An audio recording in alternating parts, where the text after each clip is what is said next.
ვთავთ მარია მუგრეხელიძის ამერიკის ხმის ჟურნალის ვაშინგტონიდან პირდაპირ ეთერში.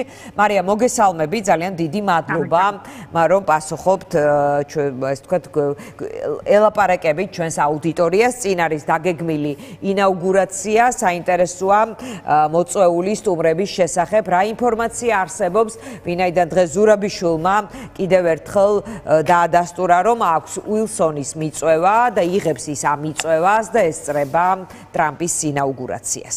ანუ ეს პრაქტიკა კონგრესმენების მხრიდან სტუმრების მიწვევის და როგორ ხდება თავად სტუმრების მიწვევა ტრამპის გარემოცვის მხრიდან. მოგესალმებით დიანა, გამარჯობა, მივესალმებით თქვენს მაყურებელს. კი, ნამდვილად კონგრესში არსებობს აი ეს ასე ვთქვათ ტრადიცია, დიდხნიანი ტრადიცია იმისა, რომ კონგრესმენები თუ სენატორები იწვევენ სხვადასხვა ქვეყნის წარმომადგენლებს. თავად ჯო უილსონმა გასულ კვირას მაყურებელს ალბათ ახსოვს, როდესაც ჩვენ ვესაუბრეთ მეგობარი აქტის ხელახლა წარდგენის დროს, მას ვკითხეთ სწორედ სალომე ზურაბიშვილის ვიზიტზე და იმაზე, რომ საქართველოს მთავრობაში ამბობენ, რომ მას არ აქვს ლეგიტიმაცია, ან უფლებამოსილება საიმისოდ, რომ ზურაბიშვილი მიიწვიოს ტრამპის ინაუგურაციაზე. ჯო უილსონმა მაშინ განგვიმარტა, რომ არსებობს თავად მას აქვს ძალიან ასე ვთქვათ დიდი გამოცდილება და ტრადიცია იმისა, რომ ყოველთვის როდესაც ინაუგურაცია ხდება, ის იწვევს ელჩებს, სხვადასხვა მთავრობის წარმომადგენლებს, დიპლომატებს ინაუგურაციაზე და ამაში უჩვეულო არაფერია. მან დაგვიდასტურა კიდევ ერთხელ, რომ სალომე ზურაბიშვილი მოწვეულია, მის გუნდთან აქვს მოლაპარაკებები და აქვს მოლოდინი, რომ ზურაბიშვილი ჩამოვა ტრამპის ინაუგურაციაზე.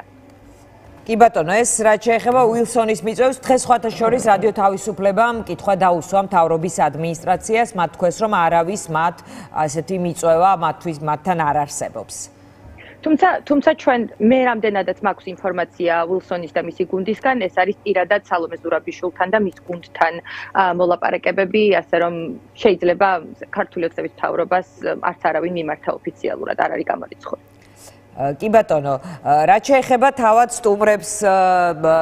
სტუმრებს და ზოგადად განცხადებებს, რომლითაც არჩეული პრეზიდენტი არის დაკავებული მისი პირველი ბრიფინგი, რომელიც მის რეზიდენციაში გამართა, ეს არის რაღაც გარკვეული სკანდალების საფუძველი, არა მხოლოდ შეერთებულ შტატებში. ამაზე რა სიტყვით და შემდეგ აუცილებლად გკითხავთ იმ აქტებზეც, რომელიც საქართველოს ეხება და კონგრესშია ინიცირებული. პრეზიდენტი ტრამპი, როგორც იცით, არჩეული პრეზიდენტი ტრამპი არჩევამდეც არჩევნო კამპანიის პერიოდშიც და ახლაც უკვე საკმაოდ ხმაურიანი განცხადებებით გამოირჩევა, იქნება ეს კანადის თუ სხვა მიმართულებებით ბოლო პერიოდში. თუმცა ჩვენთან საუბარში კონგრესმენები მაინც საქართველოზე არიან ფოკუსირებული და როცა ჩვენ მათ ვესაუბრებით, სურთ რომ ყოველთვის აი ამ აქტებზე ისაუბრონ, რომელზეც თქვენ ისაუბრეთ და დღეს მაყურებელმა ალბათ იცის, რომ ჩვენ ორი წყარო კონგრესიდან გვიდასტურებს იმას, რომ დღეს იქნება სწორედ ეს ქართული კოშმარის არაღიარების აქტის წარდგენა, რომელსაც ორპარტიული მხარდაჭერა აქვს და რომელიც არის უკვე მეორე აქტი ამ ბოლო 2 კვირის განმავლობაში, რომელსაც კონგრესში წარადგენენ. ეს წარდგენა ნიშნავს მის რეგისტრაციას, უკვე კონგრესში შეტანას თუ გაცნობას მისი კონგრესმენებისთვის? აი ტექნიკურად რა ტიპის პროცედურაა? წარდგენა ნიშნავს იმას, რომ დღეს სავარაუდოდ კონგრესმენი უილსონი და კოენი, იმიტომ რომ თან ავტორები არიან ერთი რესპუბლიკელი და მაგრამ ოფიციალურად როგორც ვიცით, უილსონი წარადგენს. უილსონი წარადგენს, თუმცა მის თან ავტორი არის ასევე კოენი და ამას ძალიან ხშირად უსვამენ ხაზს, რომ ორპარტიული მხარდაჭერა აქვს აქტებს და ეს არის ძალიან მნიშვნელოვანი. მას წარუდგენენ კონგრესმენებს, ისაუბრებენ მის შინაარსზე, იმაზე თუ რას გულისხმობს ეს აქტი, დარეგისტრირდება თავისთავად და შემდეგ უკვე დაიწყება განხილვა, თუმცა განხილვა რა თქმა უნდა არის დროში გაწერილი პროცესი, ზუსტი თარიღები არ ვიცით, თუმცა შეგვიძლია ვისაუბროთ შინაარსზე, იმაზე რაც ახლა ამ წუთებისთვის ვიცით.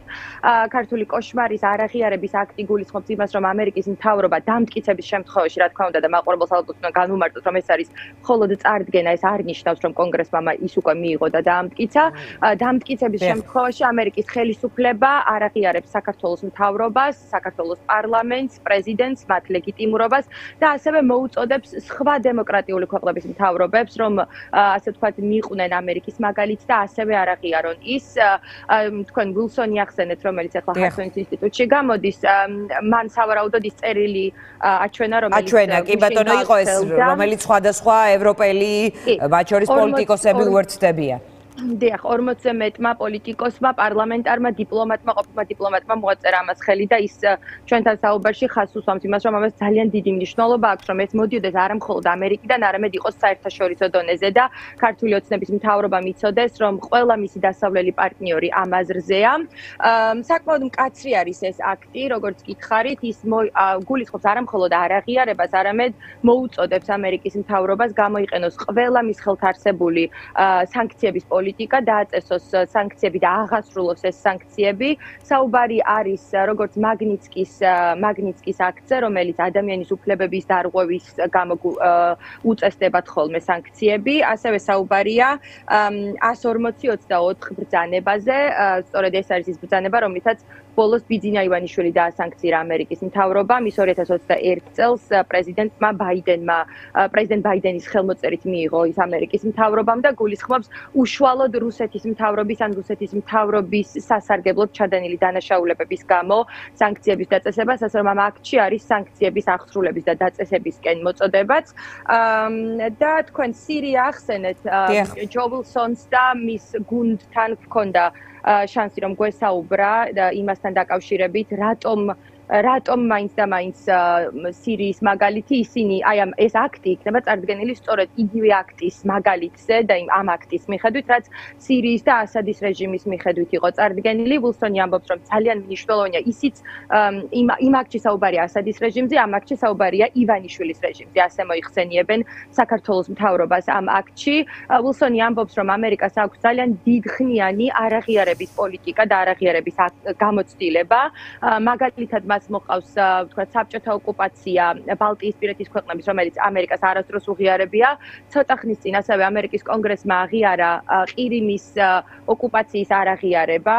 მათ კიდევ ერთხელ დაადასტურეს, რომ ყირიმი არის უკრაინის ნაწილი და არა რუსეთის ნაწილი. ასე რომ ეს არაღიარების პოლიტიკა არის უკვე გამოცდილი, ეს არ არის რაღაც ახალი, რასაც თქვა მხოლოდ საქართველოს შემთხვევაში იყენებს კონგრესი. თუმცა უნდა ვთქვათ ისიც, რომ ეს არის მხოლოდ რაღაც ასე ვთქვათ პოლიტიკის ნაწილი კონგრესის იმ შემთხვევაშიც კი რომ თუ კონგრესი მას დაამტკიცებს, საბოლოო სიტყვა იქნება პრეზიდენტ ტრამპზე, მან უნდა მოაწეროს ხელი ამ აქტს და მხოლოდ ამის შემდეგ გახდება ის კანონი.